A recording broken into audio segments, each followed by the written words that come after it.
Morning, everybody. Good morning. Happy Mother's Day. I know we've said that several times. I hope you had a chance to get a picture out there in the atrium as well as pick up some candy. Hopefully, moms, you've been able to do that. If not, be sure to do that as you're leaving. And then I would just say this to our students and our kids, our dads and all that stuff. Let mom have the first crack at that candy, all right, out there in the atrium. Let her do that first. But anyway, so we're just so glad that you're here. And we've been in this series entitled Instafam. And really, as you can tell, it's a takeoff of Instagram. And so the reason why we're calling it that is because we're wanting to get God's true picture from the scriptures, God's true picture regarding the family. We know our society and our culture has a picture and continually paints a picture of what a family should look like and be like and function and how it should function. But we know that most of the time that picture is inaccurate.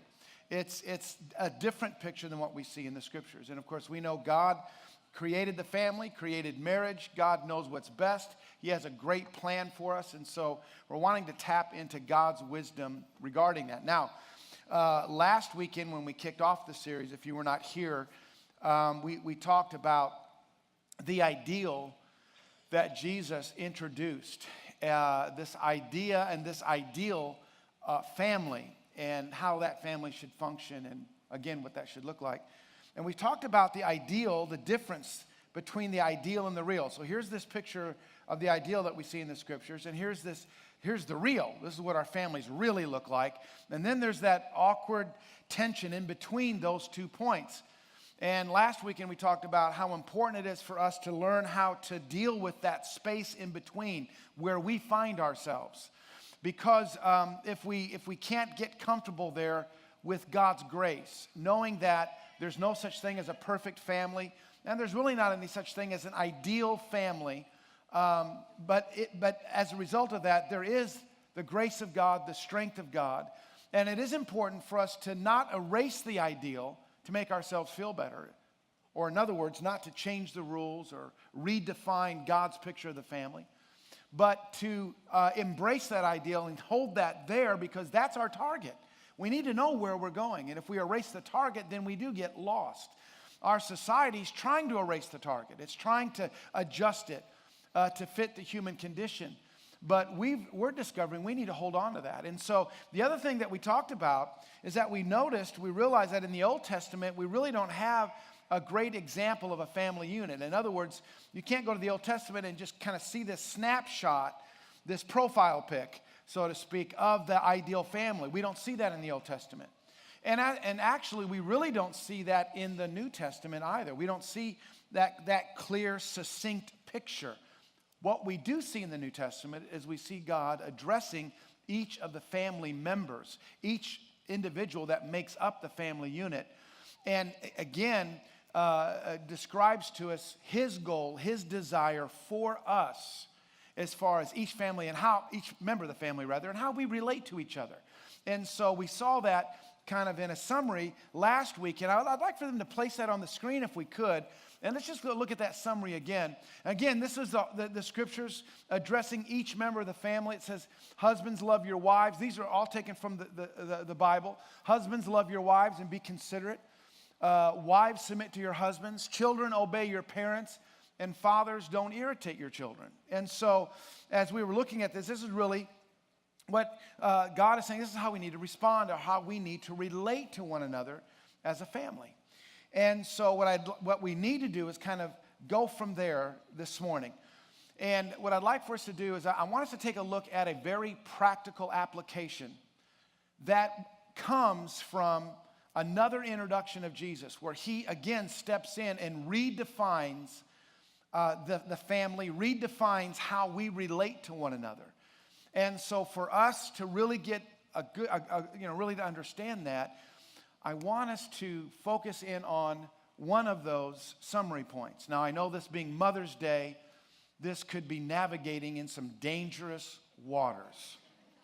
Because you can tell what we've bolded or highlighted a little bit there is the verse, wives, submit to your husbands.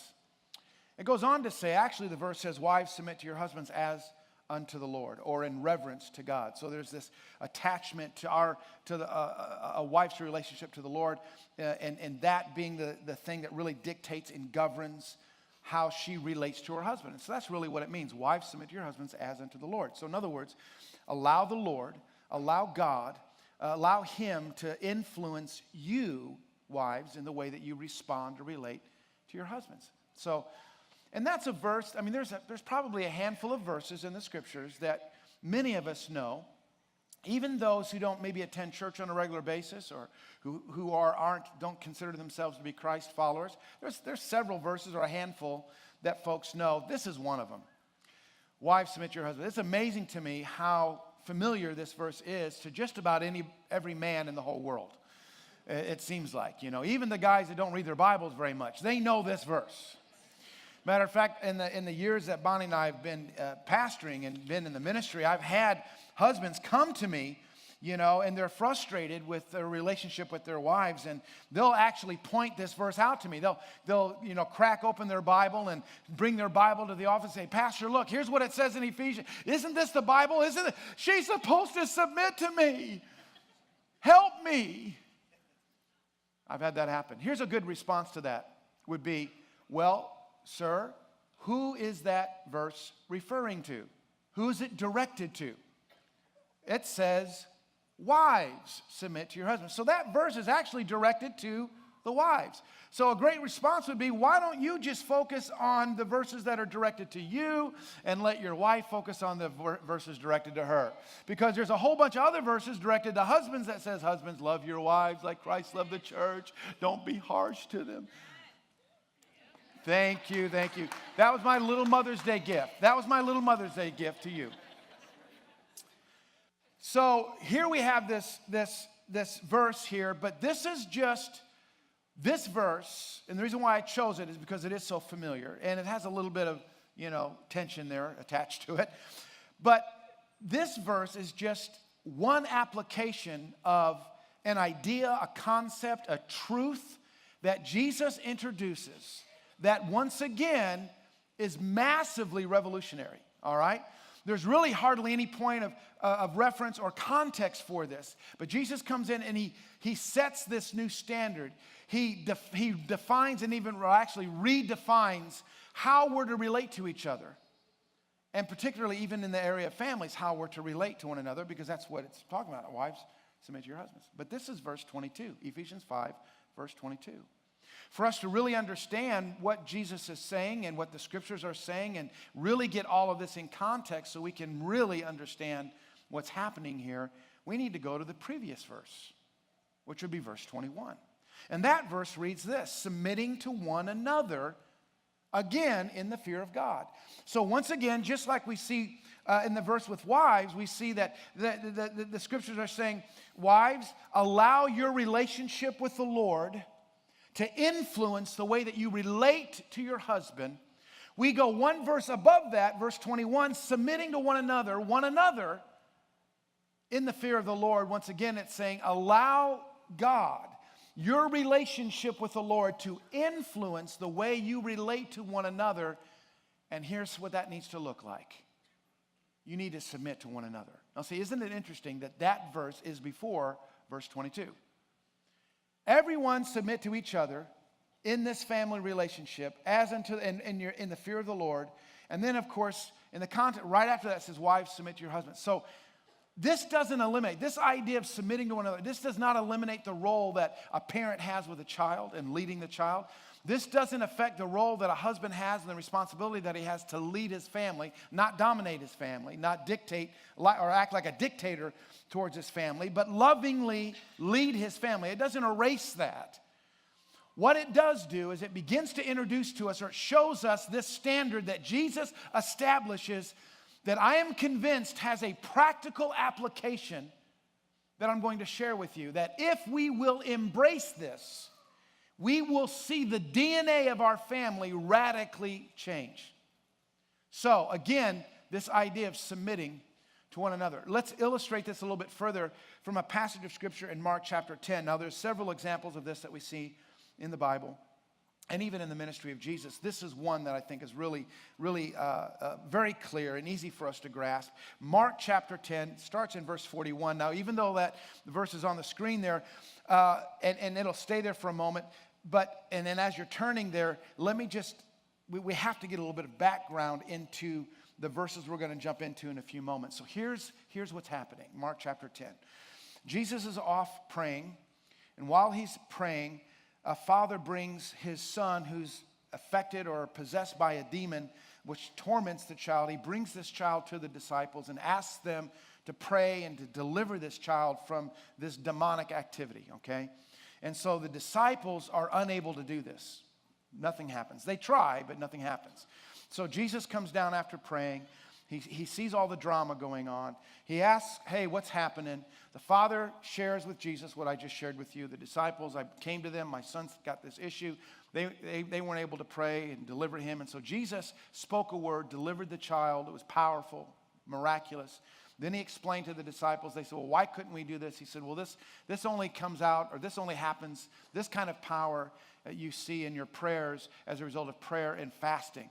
So there's a relationship with the Lord that you're going to be able to lock into, and you need to lock into, that will allow you to be more effective in all of that. And so it was a fail. These guys failed. And Jesus came in and rescued the boy and also rescued the disciples from their embarrassment and expressed the power of God in that situation. So that's what's happened. And so now they're walking to their next destination. And if you can imagine Jesus walking in front of his disciples, leading them to where they're going. And while he's doing this, while he's walking with them, I mean, this is right after a major fail, right? Jesus hears the disciples behind him begin to argue amongst themselves regarding who's the greatest. What? After this embarrassing failure, they're following Jesus along. Are you getting this picture? And Jesus is walking, and he over here, and they're behind him. No, I'm the greatest. No, I'm the greatest. And I'm sure they all have these little points of history and examples of why each one of them is better and greater than the other. Now, I got to tell you, we know that God is a faith God. We know God responds to faith, and he himself is a faith God. This is a beautiful example of that, by the way. Talk about Jesus being a man, a God, a faith God. He's listening to these guys he's already been with for a couple of years. They're arguing amongst themselves about who's the great. Can you imagine what Jesus could be thinking? I'm going to die on the cross. I'm going to raise myself. I'm going to ascend into heaven, and I'm going to pass the baton off to these guys. These are the guys that are going to be taking over the ministry of the kingdom. The guys that are arguing amongst themselves about who's the greatest. Ay, ay, ay. And so now while that's happening, James and John, two of the disciples, decide to settle the argument by sliding up alongside of Jesus. And they say to him, Jesus, we want you to do us a favor. And he says, what is that? They say, well, listen, we want places of honor. We want to be able to sit on the right and on the left of you. We don't have to do it now, but when you come into your glory and all eyes are on you, we want to be sitting there with you, one on the right and one on the left, and people know how awesome we are. And so Jesus says, can you drink the cup that I'm going to drink from? And they're thinking, well, if it means those places of honor, you bet, yeah. They have no idea what he's talking about, the cup of suffering that they all will experience. But Jesus goes on to says, well, you will drink that cup. And they're like, oh, yeah. But as far as those places of honor, I can't give those to you. That's for the Father to decide. And so then Jesus kind of spins on his heels.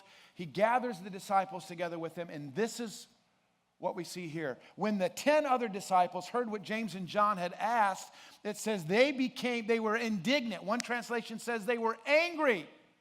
Now, they weren't angry because of how inappropriate that question was. The 10 disciples were angry because they didn't think of it first, and James and John got to Jesus before they did. That's why they were angry. And so Jesus begins to explain something to them that relates, or that applies to how we relate to each other, and particularly in this family series, will change the family dynamic of every family, any family that would choose to embrace this truth. So here's what Jesus goes on to say. So Jesus called them together, and he said, you know that the rulers of this world lord it over their people. The officials flaunt their authority, therefore, under them. But among you, it will be different. So he's basically saying, here's how the world works. Here's how culture works. Here's how society works. Here's the way people relate to each other. And this is how they've related to each other for thousands of years. Everybody's clawing to be the best, to be number one, to be at the top. And once they get there, there's this pecking order that everybody has to line up with. And the guy that's over this guy is reminding him that he's over him. And then this guy, in turn, finds somebody below him, and so this is how it works. Matter of fact, one of my best friends came from a large family. I think it was six brothers, all boys. The family, there were no girls, all boys, 6 boys. And so I was spending the night, and they were telling me this story, and I never forgot it. Just the visual of it was just so hilarious to me. Kind of. Well, it was. But what happened was the mom got into a little bit of an argument with the dad, so she kind of snapped at dad.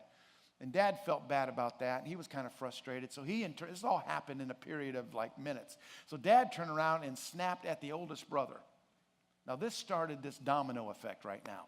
So the older brother felt like he was put in his place, so he turns around to the brother right underneath him, age-wise. I don't know if he punches him in the arm or he does something to remind him that he's the older brother. And it went down from all 6 brothers, brother to brother to brother, all the way down to the youngest. His name was Scotty, and he turned around and kicked the dog. The dog's probably wondering, what in the world? How did I get into, I was just eating. I just got done going potty. What's going on here, But there was just that, there's that vertical hierarchy, that pecking order, and everybody had to be reminded where their place was. Are you getting this? And everybody, even if they can't be the top dog, hopefully there's somebody they're over. They're looking for somebody else they can lord over, somebody else that they can remind. But there's that hierarchy, there's that pecking order, and that's how society worked. And that's how people related to each other. And Jesus steps in and he says, listen, this is all you've known, but I want to introduce to you something that you've never seen before. This is the definition of true greatness. And so he says, it's not going to be this way with you. Among you, it's going to be radically different. Whoever wants to be a leader among you, he's going to be your servant. Whoever wants to be first among you, he's going to be the slave of everyone else, or he'll be, or in other words, another way of saying that is he'll be last. Then he says, for even the Son of Man didn't come to be served, but to serve others and give his life a ransom for many. So Jesus is saying, this is how society works. This is the culture you've grown up in. This is what you've been raised up in. This is how you relate to everyone else. And this is also how you relate to one another in your family. But he said, I'm introducing to you something that's completely different. That's how the world works. That's how culture works. That's how the enemy works. That's how darkness works. But here's how the kingdom of God works. It's the complete opposite.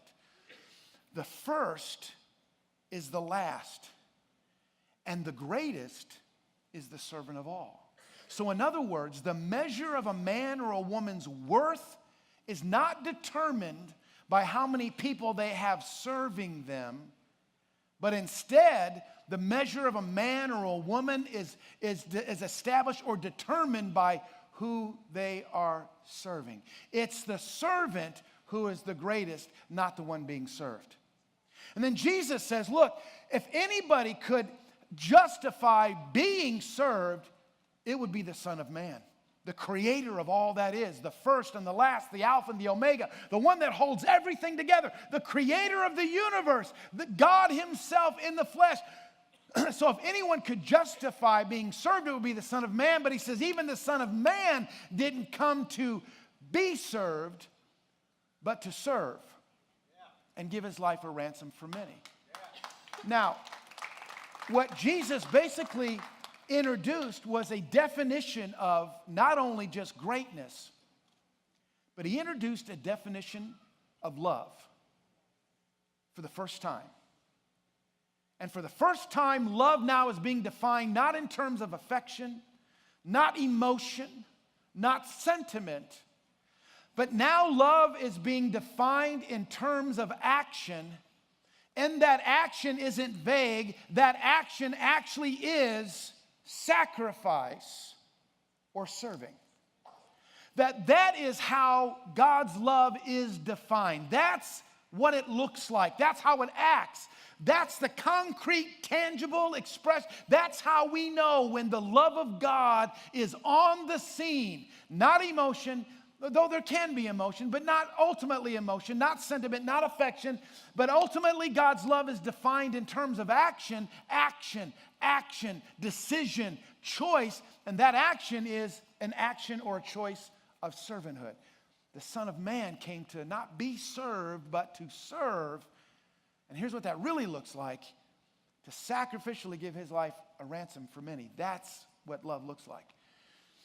So this clawing, this desperate need to be number one, this need to be at the top or the top dog or to establish your prominence over someone else, he said that doesn't work in God's kingdom at all. That has nothing to do with the love of God. That has nothing to do with God's life. That you will never experience God's best in your relationships and in your families if that's how you operate. It's only if we allow God to flip the script again and realize that our families begin to change when we understand that the members of our families aren't there to serve us, we're there to serve them. See, oftentimes people, as they're getting married, and we ask them, so you're in love and that's wonderful. So why do you want to marry him or why do you want to marry her? What is it about them? What's going on? Talk to us. And oftentimes they'll say, well, this person, I want to marry them because they make me feel, and then they'll begin to describe how their fiance or boyfriend or girlfriend make them feel. They make me feel this way and they do this for me. And the movie, what was that? The sign language thing in the elevator, and it was Tom Cruise, right? And he asked her, what was that? And she says, oh, you complete me. Remember that? Jerry Maguire. I would suggest you watch the TV version. So I watched the airport version. The plane version of flying on the plane. I said, Bob, you got to see this movie. And that happened several times. I'd watch a movie when I was traveling, and I'd get the air. This has nothing to do with the message. Just bear with me. But I'd watch, on the plane, the version that the airlines have on the plane. It's different. I didn't know that. I'd see this great movie on the plane. I'm going, Bonnie, you got to see this movie. We'd rent it. And I'm like, that wasn't in there. I'm telling you, honey, believe me, that was not in that movie. It was not there. I'm telling you the truth. But this idea, he or whatever, she completes me, right? You complete me. So romantic. The women go, oh, I complete him. He completes me. We complete each other. It's like the movie Rocky. What do you like about it? Well, I have gaps. She has gaps. We fill each other's gaps. Right? Yo. But you know what? In reality, we realize this, that if you've been married for any length of time at all, you realize that the very thing about that person before you were married that completed you, that filled your gaps, that made you feel whole, that did this for you and that for you, and that's why you love them, and that's why we want to spend the rest of our lives with them, we soon realize shortly after we're married that they don't seem to be doing that for us as much as they did before. Thank you. Isn't that true? Because here's the thing. It's not about what she can do for me as I enter the marriage relationship. It needs to be about what I can do for her. I want to serve her and love her and be committed to her and live sacrificially with her and build a life as I am loving her and serve. I want to do that with her for the rest of my life. That's the making of a marriage that lasts forever, or a family that experiences God's best. Does this make sense? It's not perfect, but experiences God's best. Because really, here's what Jesus is introducing this whole thing. No, you guys got it wrong. You're thinking completely wrong. It's not what they can do for you. It's what you can do for them. It's not how they can serve you, but it's how you can serve them.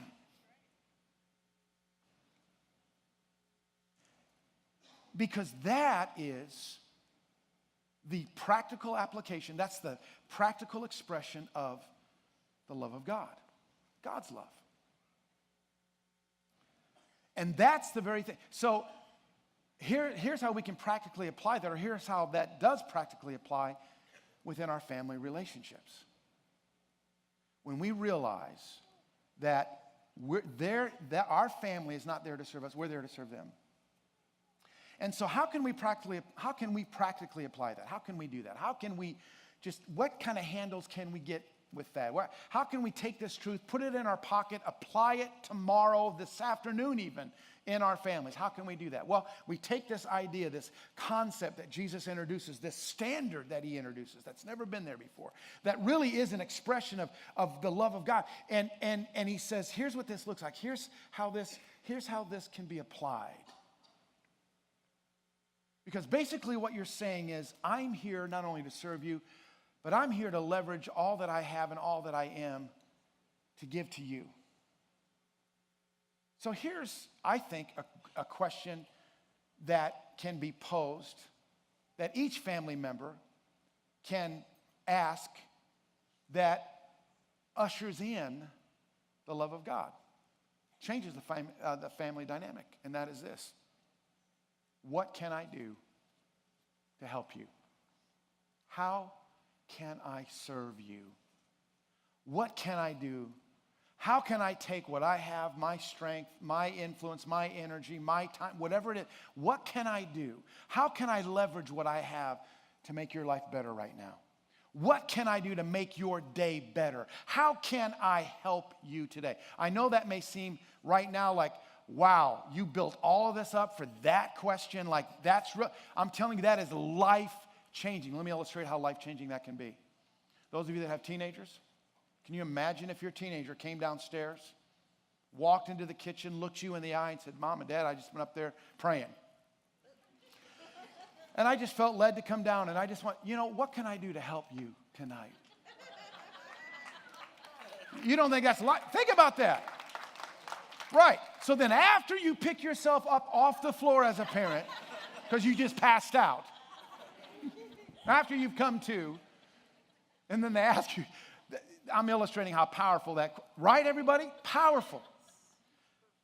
Teenagers, if you just want to see your parents pass out just for the fun of it, ask them that. It'll happen. They'll sit down. My legs are shaky. It's powerful. And I'll tell you how powerful it is. Not only is that a great illustration of it, and I'm sure, hopefully you're beginning to see the power of the application of this and how it can change the family dynamic, because that question isn't just a clever question to ask.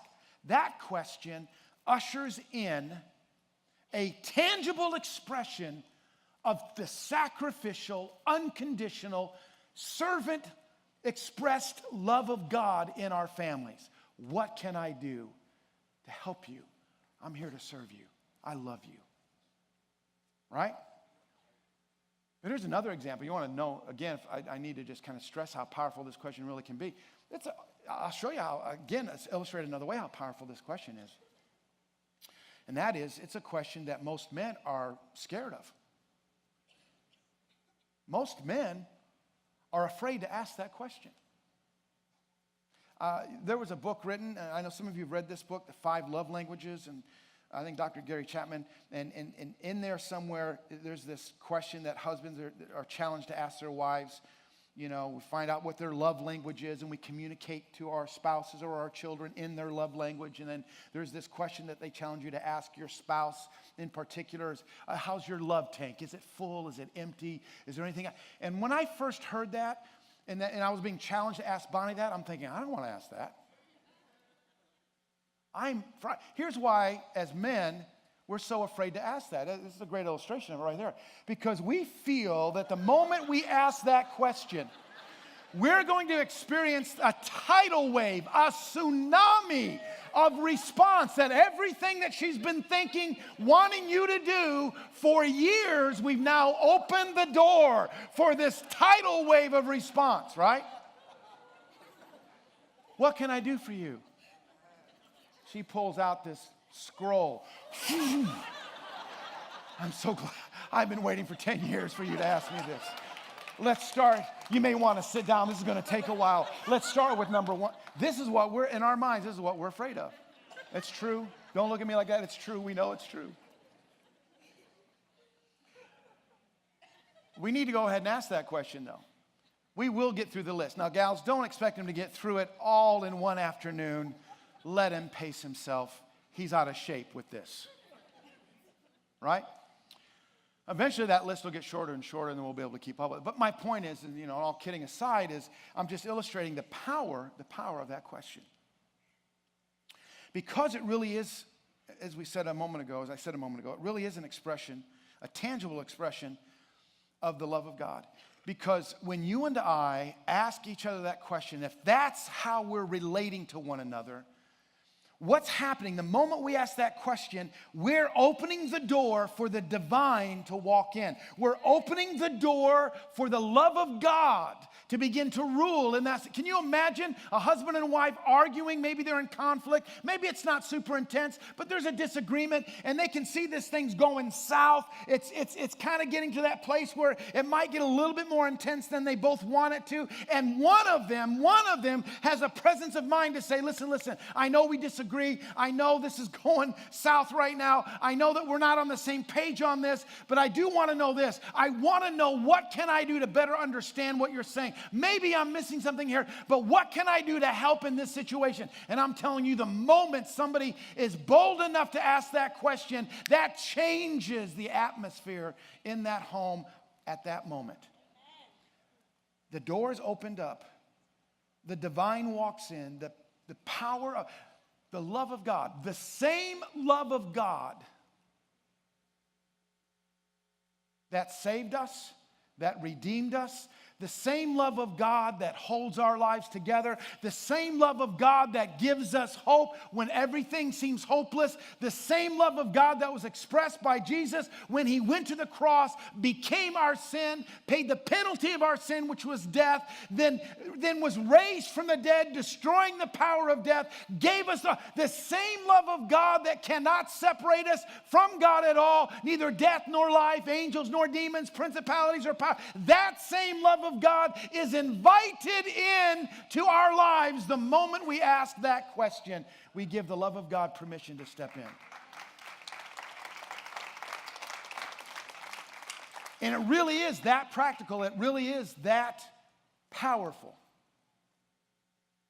Now, even if only one person is committed to asking that question, and maybe the other members of the family aren't, and we might justify or just say, I can't do this because I'm going to be the only one. Let me tell you something about the love of God. Here's what I really believe. It's irresistible. God's love is irresistible. It doesn't matter if you're convinced that the rest of the family is just going to take advantage of your generosity in that question. I'm telling you, the love of God is irresistible. The moment we ask that, we invite God's love to walk right in. And where the hearts of the families, the rest of the family is at, the love of God will capture and captivate. It still will, I'm telling you, man, it'll change. You